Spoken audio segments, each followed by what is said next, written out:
Welcome to the Casual Movie Club. This is the club where two random guys watch a movie and critique it, review it, talk about it casually for your listening pleasure. I'm Brian, and with me is my host, as always, John. What's up, Brian? What's happening, buddy? How's it going? Dude, yippie-kay-yay, motherfucker. Yeah, right out of the gate. This week's movie was Die Hard. What a great movie, especially because we are 1 week before Christmas Eve. I said this last week. This is not a Christmas movie. This is a Christmas classic. Amen to that. Yeah. Yippie-kay-yay to that. Such a good film. Oh, awesome. So now, what did you compared to last week? This was definitely an upgrade in the caliber of films. Even though I happen to love Wild Wild West, Yeah. we had a bit of an upgrade. Oh, a bit of an upgrade. I love this movie. It is. Me too. It's got everything. It's got Bruce Willis. Yes. It's got Alan Rickman. Oh, yes. It's got breaking glass. It's got elevators that ding. Tell us what you were alluding to with that. Okay, well, so for the first time on Casual Movie Club, and I think this was your idea, we decided to look for, or you had shown me a Die Hard drinking game. Yeah. I was really into this movie. You were into this movie probably as much, if not more, than I was. But I wanted to make this viewing special because it's the holiday season. Right. So I was looking for Die Hard themed things to do with this film. One of the things I found was Die Hard inspired drinks, which is a big drink menu, but that felt a little too much. No, but wait a minute. Was that from like a pub or something? Yeah, I found it online. It was some restaurant somewhere in it was States. like in Europe, I thought, because the phone number looked like it wasn't like a U.S. phone number, but all of the drinks on there were straight out of Die Hard. Every single I feel one. like there was a Hans Booby drink. Yeah. You know, there was a yippie-kay-yay motherfucker drink. Yeah. You know, there was everything in there was themed from Die Hard. And since I do not have a full bar here at the podcasting palace, that was not we weren't going to go that route, but we did. So tell us about the drink that you concocted or that you told us about. Well, it wasn't a Die Hard inspired, and you sell yourself a little short. You don't have a full bar per se, but you've got a wide variety. You have bar tools. You have all kinds of tasty, delicious treats. Oh yeah. But this cocktail menu was serious.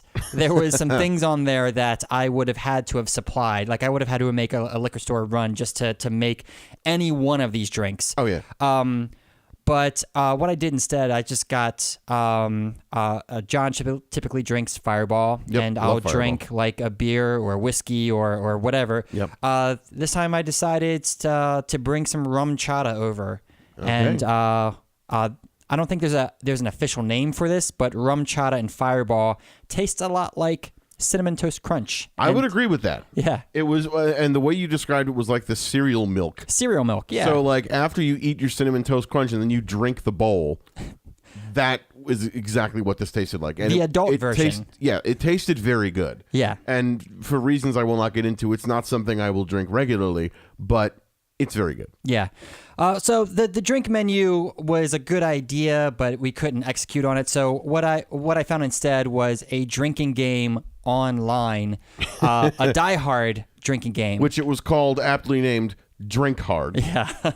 And there were a whole bunch. Did you bring the paper up or no? I didn't bring the paper up, but Okay. I have it right here. Okay. So there were a whole bunch of things that were that you were supposed to take a drink when, and there was a whole list of things. And then there was this, there were a couple of things that said, finish your drink when Ellis says, Hans, booby, you're supposed to finish your drink. Yeah. And then you're supposed to finish your drink. What was the other finish your drink one? Well, it's when McClane says, yippee-kay-yay. yippee-kay-yay, motherfucker. Right.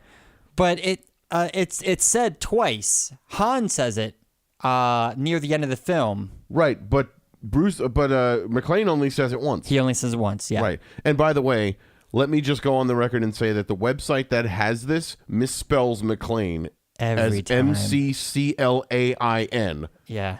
It is MCCLANE. Uh-huh. Fix your damn website, y'all. Come on. Yeah. You I think digress. they would try a little harder, but I know. I digress. Whatever. But so okay, what are some of the things that you're supposed to take a drink for? Yeah, we're not going to go through the whole list, but Right. some of the funnier ones are when Argyle, the limo driver, doesn't hear something that he should be hearing, like gunshots. Yep. Whenever police equipment is destroyed. Whenever Ellis snorts cocaine. I like when you first sent me that and I read it, I cracked up at that one. Yeah, because he snorts cocaine more than I remembered. It was at least 3 or 4 times. Yeah. The one that my favorite though. Excuse me. My favorite though was whenever glass breaks. Was that in the expert mode? That's expert mode. Okay. Yeah. So there's drink every time something happens. There's finish your drink. John already said the 2 things. Then expert mode.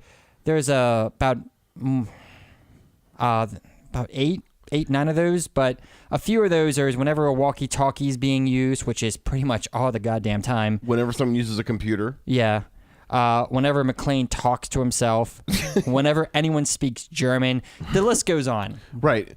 And what we decided to do was we decided to each pick one of the expert mode things and add that to our list of things to drink. So Brian was drinking every time glass broke, and I was drinking every time someone was doing something that you could not do post 9/11. Which didn't turn out to be a lot. It really wasn't, because most of that stuff took place in the airport in the beginning. Yeah. So like when McClane was smoking in the airport and McClane Carrying his gun. Right, he was talking to that guy in the seat next to him on the plane, and he had his gun in his holster. Like, unless you're a federal air marshal, I don't even think police can. I don't think police conceal can do carry that. on a plane.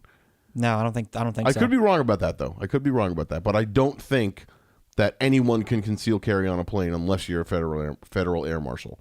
But I'm not sure about that. If anybody knows for sure, by all means, reach out to us, casualmovieclub@hotmail.com or Twitter or Instagram @casualmovieclub. Yeah, tweet us. Anyway, this drinking game made the movie far better than it already is, and that's not really that it needed that's it. not saying a lot, because Right. the movie is excellent on its own. It's so good. It is so good. Now, the one thing I will say is Die Hard 1 and Die Hard 2 are both, in my mind, Christmas movies. Because they both take place on Christmas, and there's, a lot of allusions to Christmas. Why are the rest of them not Christmas movies? Die Hard 3, and then I feel like anything after Die Hard 3 is just really a stretch. Live Free or Die Hard, A Good Day to Die Hard, yeah. I mean, come on. I can't get behind any of those the later movies. And I saw the Justin Long one. Which I forget which one that is. If it's Live Free or Die Hard, or I think that's Live Free Die Hard. I don't know. I mean, I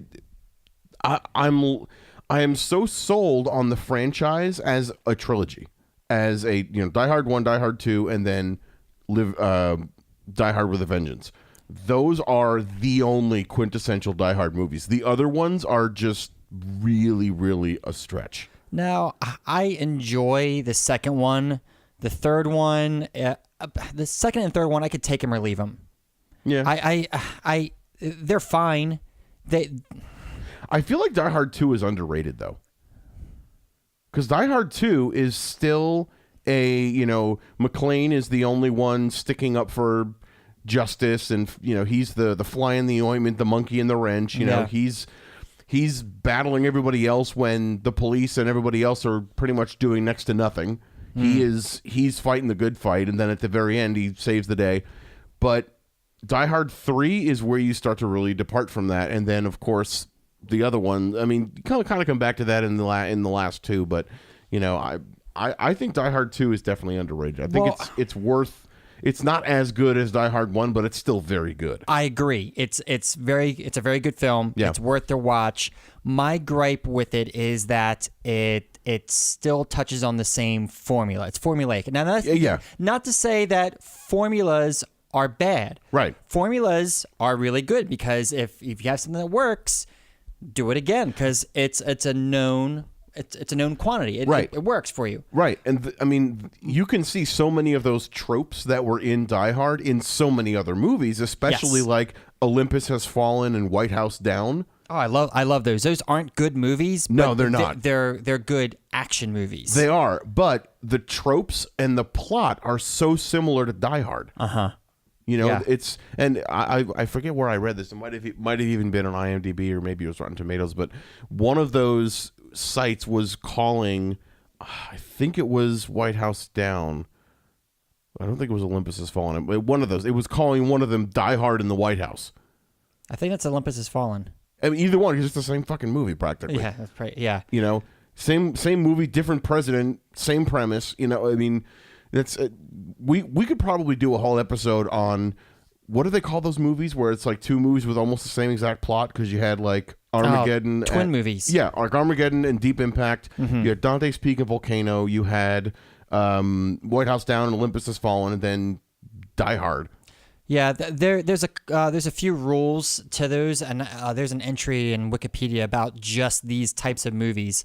My main gripe with Die Hard 2, though, is that it's too formulaic. It's too similar to the first one to be believable, and it doesn't hold up to it. Like John McClane again, really has to go through this one more time in an airport this time. Yeah, like it's a good movie. I don't want to disparage it too much. Right. But my gripe with it is that it's John McClane again doing the same thing that he did in Die Hard 1, and it's almost like here we go again. Yeah, but I will say that I like it a tiny bit less than Die Hard 1.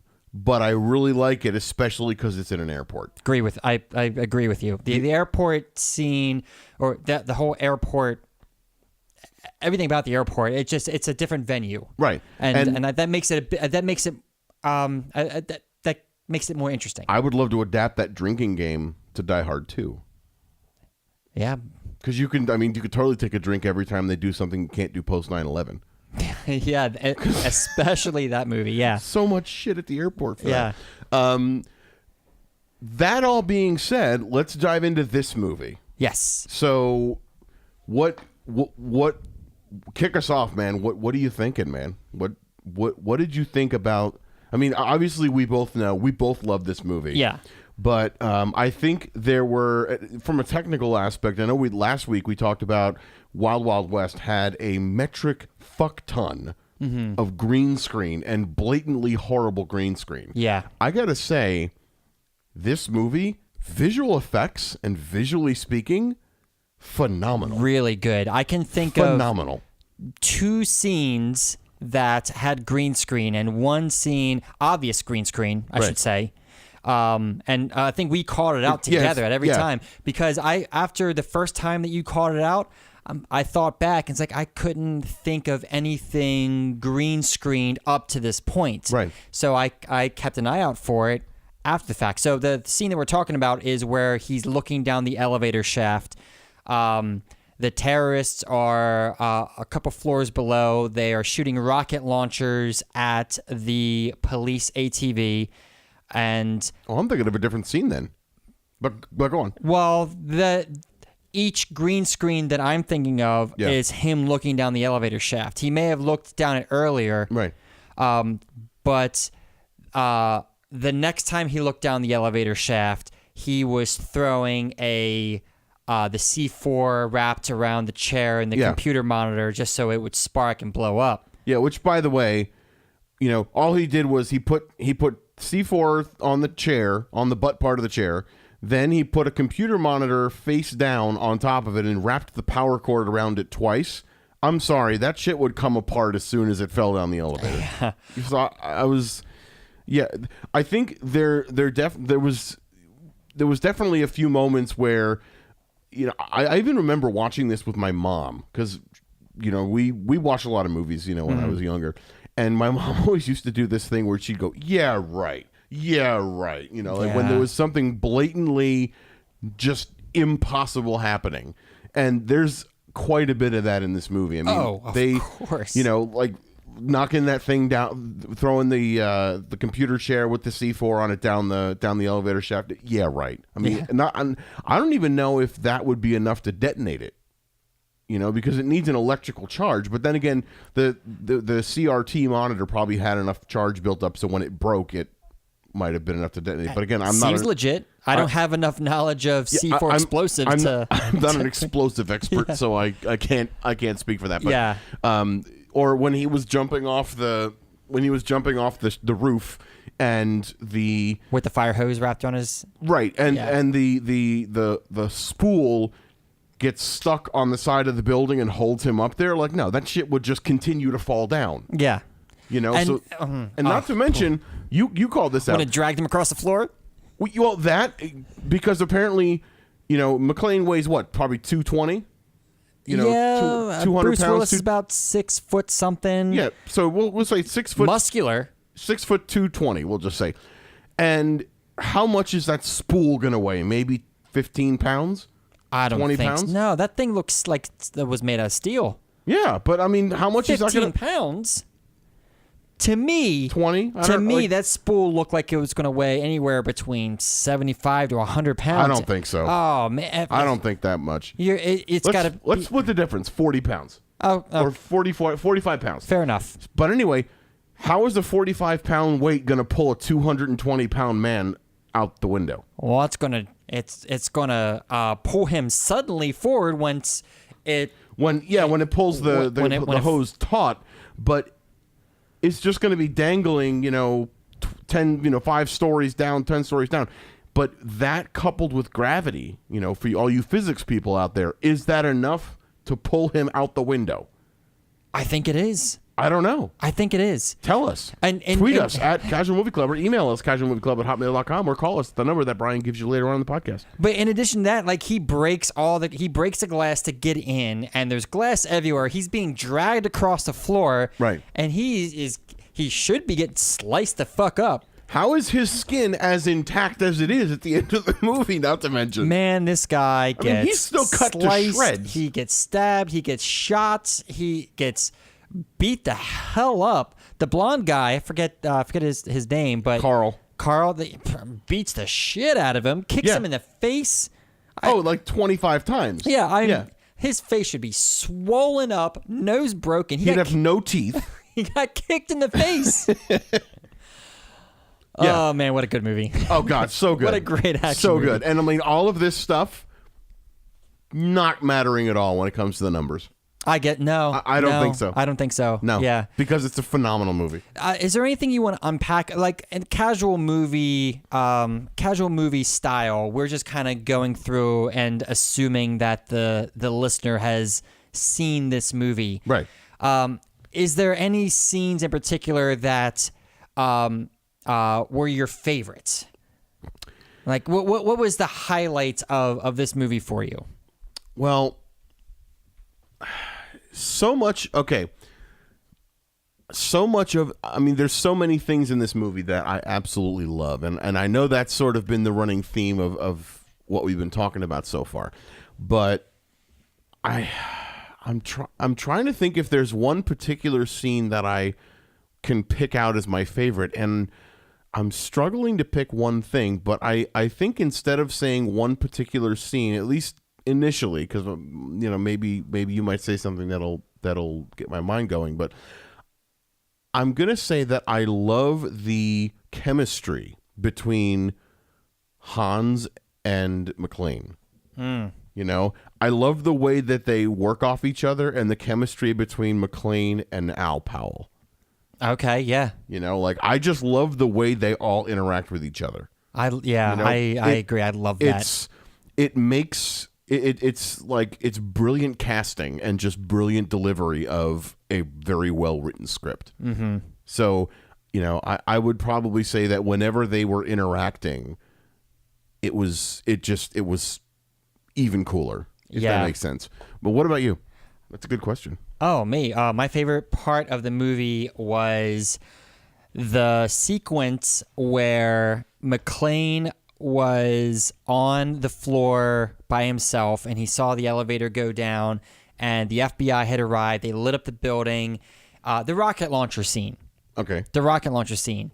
McClane was telling Al, he was telling Powell, he was like, they're going to fuck you up. Right. Honestly. So stop what you're doing. And everything that McClane was saying, Al was telling to the deputy chief, Dwayne, and he was just not hearing it. Right. And then the ATV comes up, or the vehicle RV. comes up, yeah, and the rocket launcher blows it up. They set up the rocket launcher. I love the whole sequence of them, of the German terrorists. They're going there. They set up the rocket launcher. Yeah. They blow up the RV. And McClane's like, I told you, guys got to pull back. And then they start shooting out the lights. Yeah. And he's like, they're going to shoot out the lights. Yeah. And that whole sequence. And then it culminates in McClane throwing the computer monitor C4 down the elevator shaft. Yeah. Blows up the entire floor. Yeah. I love, to build off of your highlight, the chemistry between McClane and the cops down below, the special effects, the direction, the Germans going through and dropping one of the rockets, but being in such a hurry that they leave it behind. They go, say, set rocket launcher, they shoot two, they want to shoot a third, they go back, and that just gives McClane just enough time to do what he needs to do and blow up the whole floor. Yeah. That's my favorite scene. Yeah. But one of the things that I really love about this is just like the little coincidences, the little things of luck that McClane has going for him. Yeah. His wife in the beginning puts the picture down, which if Hans had seen that picture frame earlier, he would have put two and two together earlier. But he didn't know what McClane looked like until he met him on the roof. No, he didn't know what he looked like, but he didn't know. So the picture frame down, coupled with his wife going by her last name, not McClane, which was the whole fight. Like all of that stuff was just coincidental. Yeah, and the things like that, things like the rocket falling down. And causing the guy to have to go back. Just all of those little coincidences leading up to just throughout the whole movie. Right, and I feel like it added a little bit more realism to it. Mm-hmm. Because what are the odds that everything is going to go exactly to plan and everything perfect? You know, I mean, they're all human beings. They're all imperfect. So, I mean, you get four goons that are running with a trolley full of, rockets. If they go around a corner too fast, they're going to knock something over. Yeah. Or just shit can happen because no one is exactly perfect. But to sort of piggyback on something I said earlier too, about sort of the chemistry between McClane and Hans. I almost called him Boris. I don't know why. McClane, Hans, and everything. I loved the little things that he did to fuck with Hans. Mm-hmm. When he sent down the guy with the "Now I have a machine gun" written on his chest. Yeah. And when he threw the computer monitor with the with the C4 down there. Just all the things he was doing to just fuck with Hans. And when he gives Hans the gun with nothing in it. Yeah. And he's like, what do you think I'm a moron? What do you think I'm a stupid Hans? Yeah, that whole thing, because Hans was trying to think fast, and then what's your name? And he looks at the cork board that sees the names of the I guess the tenants or something. William Clay. Yeah, but not realizing that McClane is facing that cork board and looking at it. Right. It's brilliant. Yeah. Brilliant. Yeah. Is there anything else you want to bring up? I mean, there's so much. There's so much, yeah. The glass breaking, the having to walk on broken glass. I don't know. There's so much. We could be at this all night. Easily. Lately I've been getting into watching some medical YouTube channels. I've been I've always had an interest in that, and I'm just I can't help but think, how was McClane still on his 2 feet throughout this entire movie? Because you've seen all the stuff that he's had done to him. His feet's been sliced up. He's been, I mean, okay, when he jumped off the roof, you literally said to me, he would be dead. When they blew the roof and he jumped off, he would have been burned alive. They burned alive. And the then concussive fell off blast, the building. Yeah. The concussive blast would have perforated his guts. Right. He would have been leaking blood. Right. Everywhere. Right. I mean, and... But an action movie, suspend your disbelief. Yeah, of course, blah, of course. blah, blah, blah. And then on that same thing with suspending disbelief, one of the biggest issues that I have with action movies, and I say this also because I'm, I like shooting guns, and I've gotten into this after moving to Texas and everything. I hate how inaccurate the gun stuff is in all these movies. So I have shot 9mm, I've shot 380 ACP, I've shot 38 Special, I've shot 44 Magnum. No matter how big or how small the rounds are, guns are loud. Like, louder than jet engines. And I don't think I've ever seen anybody walking around on the tarmac at an airport that didn't have earplugs on. Guns are louder than jet engines. Just let that sink in for a second, okay? But in all these action movies, you see people shooting guns right near their face. Like, especially when McClane's under the table and he shoots the guy through the table. Yeah. The gun is by his mouth. Like, the gun is literally right in front of McClane's mouth and, like, right next to his ear. With the amount of gunshots that go off in this movie, they would all be deaf beyond belief. And especially, like, when Hans kills Joe Takagi in the beginning of the movie. He shoots Takagi right in front of him, and then they're all just having a conversation about it. It's, I mean, again, yeah, I know you got to suspend disbelief, and it's an action movie and everything like that, but man. I would love to see more realism in that department. People walking around with tinnitus. Yeah. Shooting they shoot so a many gun and be guns like, all right, go with the detonators. What? I can't, what? I mean, I think it'd be funny as hell. Yeah. Get some comic relief in there. Yeah, no kidding. So are we ready to rate this thing? Yeah, let's do the numbers. All right. So I would love to have you start. And by numbers, you may be wondering what we're talking about. Yeah. The numbers that we are referring to are our arbitrary lists of what we think makes a good movie. These things include categories such as acting. How well did actors convey the story? How believable were they in portraying their roles? The script. How well was the dialogue written? Presentation of the film itself. Editing, visual effects. Was it too much? Not enough? That kind of stuff.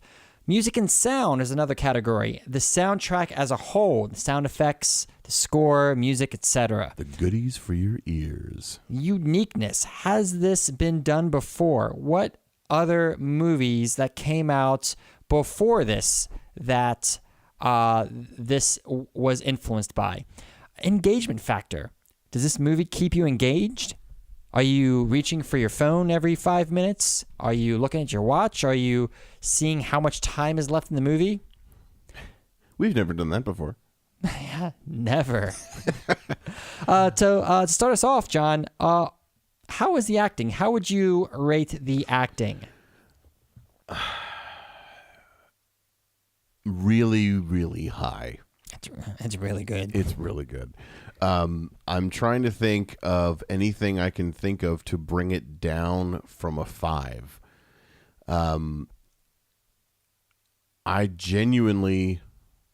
I have nothing bad to say about the acting of this. 5. Okay. I have nothing bad to say about the acting in this movie. Especially with the chemistry between everybody and whatnot. But what about you? It's hard for me to rate this a 5. I want to rate it a 5. I can't rate it a 5 though. You can. I can. But I don't think that this is a acting 5. With things like Argyle's performance. I love Argyle. Yeah. Love the guy. He was a little too over the top for me. You think so? I think he was a little too over the top. He played his part. Yeah. He was integral to the story. I just thought that performances like Argyle, performances like... you're going to crucify me for this, John, but too late. Some of the comedic performances, while I liked them, they add to the movie. It just didn't... I'm looking for believability. So, like the FBI guys, they come in and they're like, "Oh, I'm Johnson. We're from the FBI," and they take a phone call. "Hi, this is Johnson from the FBI." No, the other one. Like that kind of stuff. Just it was good. A little much. It lightened the mood, but for me, it was a little much, especially considering the gravity of the situation. We've got unknown amount of terrorists in this building who have killed people on the radio, and it just didn't feel like they were taking it as seriously as it was. Like inappropriate, almost, right? I wouldn't even say inappropriate. It was movie acting. It wasn't real. It didn't feel real. Okay, maybe that was intentional though. It certainly was intentional. Yeah, like they didn't want this movie just to be a fucking bummer. Right. That was the point of some of this stuff. But sure, for me, that took me out of it a little bit. So for that, I'm gonna give the acting a 1. Psych. Look at your face. I'm gonna give the acting a 4. Okay. What if I gave it a 1? What would you do? I would tell you you're completely wrong. You would end the show right here. Now, I don't really like to do this, but I am going to actually be a little bit more fair. I'm going to back it down to a 4.5. Okay. Because I respect what you're saying and I agree with some of it, but I'm still going to come in a little higher because I think it was very good. And I agree. For me, it was a 4, and I respect your 4.5. Cool. So tell me, quality of the script. What did you think of the caliber of the dialogue? I give it a 5. I give it a 5. It did everything that it set out to do. It kept me engaged. It made me laugh. It had me anxious. I've seen this movie less than a dozen times. I've seen this movie between 6 and 12 times, I'd say. And every time I marvel at the Bruce Willis's delivery. Yeah. Hans Gruber just executes flawlessly. The whole concept of, we're the guise of terrorists, but we're actually thieves. And right. You better watch your mouth, Missy, because I'm upping it to kidnapping. Like the story, why they were there, it was all great. I love the script immensely. I give it a 5. 5 on the script. Okay. I agree with almost all of that. Okay. But I'm going to borrow a little bit of what you said about the acting into the FBI guys and, some of the sort of less important roles. Mm-hmm. I think in addition to their acting, which I agree with you being movie acting, and I'm totally on board with that. I think the dialogue was equally as cheesy. And the dialogue was equally as... Oh, I didn't get that. As like...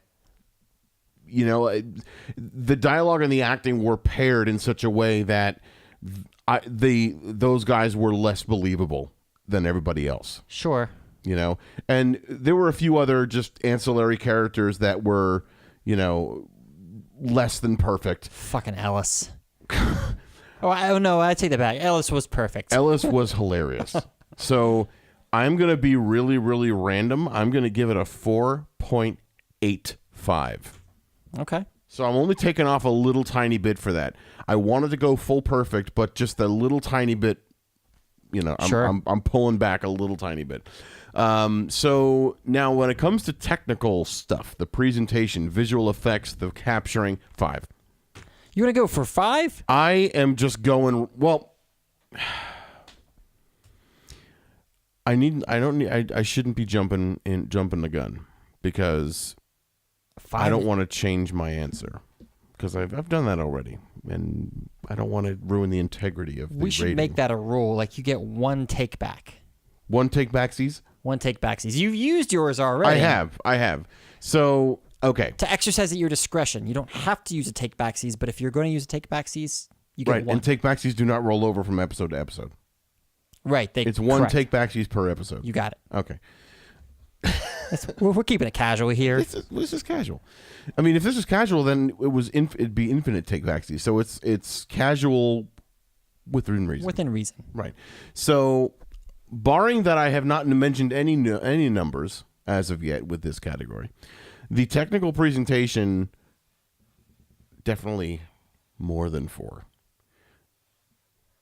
Definitely more than 4.25. There were a few green screen elements, a few green screen moments, but they were not as blatantly obvious as they were in other movies. So, it's kind of, and what I liked also was they were never super long. They were brief. Yeah. So I feel like it may have been, and I didn't see this in trivia or anything when I was reading, but I feel like they were just maybe extra shots that maybe the director was saying, oh, if we had a shot of McClane looking down the elevator, let's shoot that real quick on a green screen. Like, I feel like they were just extra shots that almost if they weren't in the movie, it wouldn't even matter. So I don't mind that so much. I didn't think they overdid anything. I thought everything was super believable. 4.5. Okay. For my presentation, the green screen didn't detract necessarily from the movie when I noticed it happening. The effects, for the most part, all look like practical effects, especially at the top of the roof when they blew the roof off the top of the Nakatomi Tower. Yep. And the helicopter blew up also. Yep. The roof blew up, helicopter went down, then it fell off the side, then the helicopter blew up. Yeah. Like that was something. Yeah. There were some amazing shots in there too, and God, no, I wish I can give it higher, but No. I know I already used my take backsies, but there were some beautifully done shots. I mean, the helicopter falling off the side for one, but also when Hans was dropped at the very end of the movie, that's an iconic shot where he's slow motion falling off the building. The look on his face, the acting, Alan Rickman, God rest his soul, amazing. And you know that's great because that's obviously green screen. That's green screen behind him. Right, but it didn't look like it. But you don't notice it because you're drawn to the look, the triumphant. Oh, I'm going to bring my gun around and take you both out in my last act, and oh, the Rolex watch comes off, and now I don't have the. I can't do it. I'm falling. And it was phenomenal. It was great. Yeah. Something that I didn't hear you call out, the gunplay. All of the gunplay I thought was incredible. Realism aside, broken eardrums aside, shattered eardrums. Yeah, I thought all of the gunplay was fantastic. Especially when it was Hans and the long-haired blonde guy, Carl. When they were fighting in the office building, before they started shooting out all of the glass windows. Yeah. Just how McClane was keeping them at bay before they realized, oh, he doesn't have any shoes on. I can just like that sequence. I really loved the back and forth there. Yeah. Everything they did with guns. Gunfights, I should say. All the gunfights were really well done. All that to say that I will score this at a 4. Really? Yeah. I feel like it wasn't perfect to me. It really wasn't. We talked about Hans falling down. Yeah. We talked about the green screen. That's just like some of those things just didn't jive to me. With how highly you regard this, I'm surprised you went with a 4. I for presentation, for visual effects, and yeah, I'm going with a 4. All right. Whose turn is it? Is it your turn to start or my turn to start for music and sound? You do music and sound. Music and sound that's my That's my your bread and butter, baby. That is my bread and butter, baby. I loved it. I thought the sound was on point. I really liked the score, and I loved the use of Beethoven's Ninth in this. That was one of our drinking. It was. Every time you heard Beethoven's Ninth, you had to take a sip. I did not think, and I'm not going to take off for the, lack of realism with shooting guns indoors. I mean, because that has nothing to do with the sound department or the score. I'm giving this a 5. Really, for music and score? And I am sticking to it. Wait. I'm sticking to it because I thought the score was very appropriate. I really liked how the score really echoed the mood of what was happening on screen. Like there were some parts where the score was kind of, where it was almost like a whimsical. There was parts where it was a little bit whimsical, where McClane is kind of like, lurking around and looking around, and there's little like lines in the score. Then when they're dropping Hans at the end of the movie, and it's that dun dun dun, like it's just like the gong is just being tolled, the bell's being tolled. I just thought that the score was really well mated to the action of the movie. Okay. And I thought sound effects and all that good stuff were appropriate. They sounded great. I really liked the just all the gun sound effects were great. So I loved it. And you're gonna go with a 5. I am sticking with my 5. Yeah. There's nothing that you. There's nothing I can really add to what you've said. I agree with pretty much everything that you've put out there. So 5, cool. Moving on. No, I'm not putting it at 5 though. You're wrong. It wasn't perfect to me though. It just wasn't perfect. I'm gonna give it a 4.5. Okay, I respect that. Uniqueness. How has this movie been done before? Well, it's been done since. Yes, it has been done since, but has this been done before? I can't think of a film, barring any internet research, which I refuse to do. I can't think of a movie that is like this. This film came out in 1988. Right. This was Bruce Willis. Wasn't really an established action star yet. Do you know offhand? No internet research. Do you know offhand when the Lethal movie? Lethal Weapon. Yeah, the Lethal Weapon movies. Not the Lethal. Around the same time, I want to say maybe a little bit earlier, maybe like 85, 86. Now, I'm not making a comparison. Right. Like the Lethal Weapon movies are their own thing. Right. They're only similar to Die Hard in the sense that they're quote unquote action movies. Right. Cop action movies. Right, but they're more buddy cop, and they have different tropes and different deals with them. But I want to say they came out roughly around the same time. I think there was certainly an overlap, but the Lethal Weapon movies went more into the 90s, I think. Yeah. Well, I can't think of a movie like Die Hard before Die Hard. Yeah. But the 80s were rife with action movies. Yep. In the same vein. Right. You can name a dozen Schwarzenegger, Stallone movies. But they weren't the same kind of thing. They weren't where it was the same kind of thing. Hostages taking over hostage takers in a building and that whole thing. So no. Well. I mean, because like one thing that came to mind was Towering Inferno, which was from the 70s with Steve McQueen and a few other people I can't remember off the top of my head, but that's a fire, a completely different story. Yeah. Well, I'm thinking more of just the 80s action flick itself. Right. And again, the 80s are known for their action flicks. So only for that reason would I give this film a 4. Okay.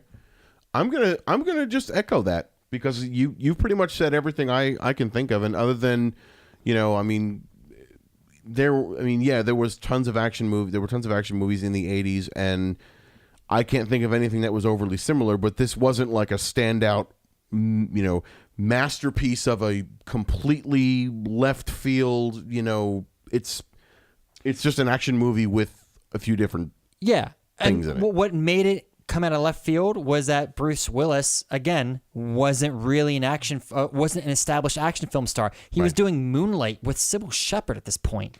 Wasn't he filming that at the same time? Maybe. I think, because I remember seeing something about that in the IMDb trivia. Give me 1 second. I could have sworn I saw this, because I know I saw something about moonlighting when I skimmed this like 2 seconds before we started. Oh yeah, so Bruce Willis was also shooting Moonlighting concurrently. Willis would shoot his television series during the day and then come to the Fox lot in the evening to work on this film. That's why he looked tired as shit throughout the film. Yeah, but it worked. It worked. It worked really well. And also, speaking of interesting things, the Nakatomi Tower is actually the headquarters of the 20th Century Fox company. The company charged itself rent for the use of the then unfinished building. Very nice. Interesting. But also, if you've ever seen the movie Airheads with Brendan Fraser and Steve Buscemi, which I think we should totally do on this podcast, and Adam it's a Sandler. horrible movie. Don't forget about it. Yes. Horrible? It is a terrible movie. Oh, my God. The Lone Rangers. Wrong. You're wrong. It's not a terrible movie. So now we've found your equivalent of the Wild Wild West. Probably. The movie that you like and I hate. The radio station, the building that represented KPPX, which was the radio station there, is actually directly across the street from Nakatomi, or the Fox building, and you can see it in a number of shots in Die Hard. Interesting. So there is a little for you. Yeah. So engagement factor. How engaging is this movie? There are definitely scenes, I think, that do drag. I agree. I mean, for one thing, when he's on the plane in the beginning, the very, very beginning. The plane in the beginning. That totally drags. When they're in, when McClane and his wife are in Ellis's office and he's in the bathroom and they have that little spat, that totally drags. I disagree with that. I Really? didn't think that. Yeah, I liked that character development. That felt a little slow to me. Also, some of the, I don't know. I feel like some of the just, kind of bad guys interactions, kind of moving around. Some of that was a little draggy. I mean, but again, maybe it's just because I've seen it so many times. But there are way more moments of engagement than drag. So I'm gonna say that the engagement factor is a good solid 4. Echoing all of everything that you said, one of the scenes that you might find surprising is that that I found to be a drag was the cat and mouse early in the chase, when McClane was going through not the vents, but he was going through the elevator shaft and kind of going around and passing the electrical box with the nudie poster on it. Yeah. He was kind of going around in circles trying to lose the terrorists. Yeah. That kind of drug on for me a little bit. Yeah. Also, right after Hans kills Takagi, and then McClane almost gets discovered, and he's kind of running around and hiding. And that's what I'm talking about. Yeah. Yeah. That sequence. Yeah, totally dragged. Yeah. Which is surprising because it's supposed to be like a high tension, high energy sequence. Anyway, this is a movie that I can sit down, watch start to finish. Yep. But again, this is I've brought this up again and again. This is also one of those movies I can just put on and have on in the background. Right. And not really pay attention to it, mainly because I've seen it so many times, but also it's just that kind of action movie. And for that, I'm going to give it a 3.75 for engagement. You're wrong, but it's fine. Now, Are you sure? Do you want to go and do any take backsies? No take backsies. Come on. Are you sure? No take backsies. I stand by my scores. Are you sure? I stand by my scores. All right. Well, the numbers are in, ladies and gentlemen. For acting, we have 4.25. Oh, and by the way, before I continue, I clearly like this movie more than you. Really? Yep. 4.48 average for me, 4.21 for you. 4 point what for you? 4.48 for me and 4.21 for you. That's not a big margin. No, not bad. Acting 4.25, script 4.93, presentation 4.25. I feel like that's low. Music and sound 4.75, uniqueness 4, sleep factor 3.88 for a total average of 4.34, making it number 2 on our list. Behind what? Princess Bride. That's appropriate. Princess Bride was 4.40. Die Hard is 4.34. That's I'm okay with that. I scoring. am totally okay with that. I am totally okay with that. And on that note, I think it is time for us to pick our next flick. Oh, so it's going to be a couple weeks. We've got the holiday break coming up. Right. So the next episode we're going to be coming out with is going to be on January the 7th. Mm-hmm. And we are going to we're going to see what we're going to kick it off with, but definitely want to wish everybody a very Merry Christmas, very Happy New Year. Be safe, enjoy each other, have fun, and definitely come back next year ready to listen to some more episodes. And in the meantime, you can totally go and check out our previous episodes on our website, casualmovieclub.com. You can also reach out to us, even though we're not going to be doing new episodes for the next few weeks. We will still be very reachable by our social media handles, Casual Movie Club on Twitter and Instagram. And we're also going to be taking your calls and voicemails and text messages at the following phone number.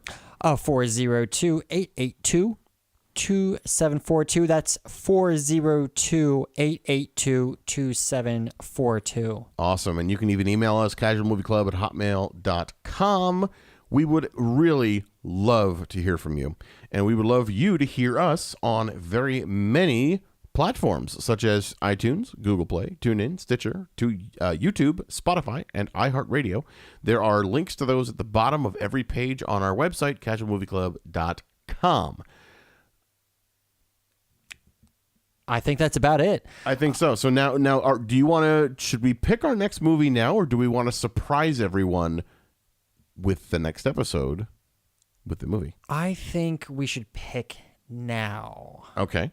We have a couple options. We can go back to the randomizer. We can roll the die and pick one of the movies from the IMDb top 250, or we can pick from our list of movies we agree are good, or we can pick from our list of movies that we agree are bad. Okay, so you picked Wild Wild West off that movie. Right. Die Hard was like a no-brainer. We had neutral pick. Yeah. So you pick. Okay. You get to pick. All right. So I think that we should kick off 2019. Oh. Do we want to call this season 2 of the podcast?